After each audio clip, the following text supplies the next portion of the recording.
You were never meant to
is the path to happiness.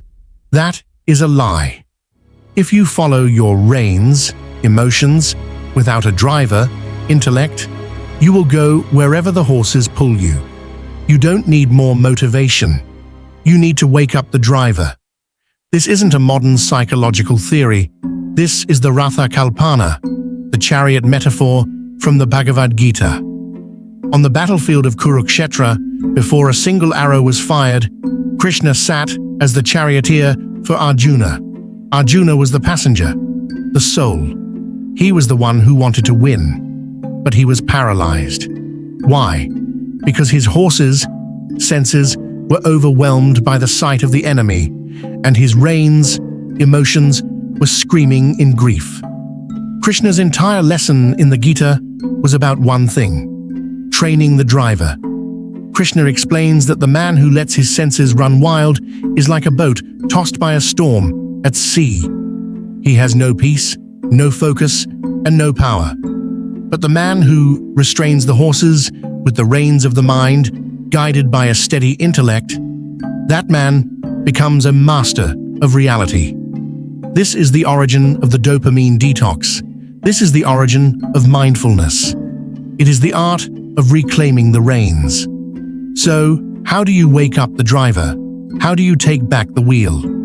It starts with the gap between the urge, the horse pulling, and the action, the chariot moving. There is a tiny gap. In that gap lies your entire freedom. When your phone pings, the horse pulls. In that second, your driver must wake up and say, "I see the pull. I feel the urge, but I am not the horse." This is the practice of pratyahara, withdrawal of the senses. It's not about killing the horses. You need their energy to move. It's about direction. Start small. Next time you feel the urge to check your phone, wait 60 seconds. Next time you feel the urge to snap at someone, take one breath. You are strengthening the reins. You are telling the horses, "I hear you, but I am in charge today." When your intellect, the driver, is strong, and your mind, the reins, is firm, the horses stop being your masters and start being your engines. Your desires stop being distractions and become the fuel that drives you toward your goal. You were never meant to be a passenger in your own life. You were never meant to be a slave to an algorithm or a craving. The Bhagavad Gita teaches us that the highest state of a human being is sthita prajna, one whose mind is steady, one who can stand in the middle of a literal war, or a chaotic office, or a failing relationship, and remain the driver. The simulation wants you reactive. It wants your horses wild so it can sell you a cure. But the cure is already inside you. It's time to stop letting the horses choose the destination. It's time to pick up the reins. It's time to remember that you are the one holding the power. The battlefield is ready. The driver is awake. Take the wheel and fight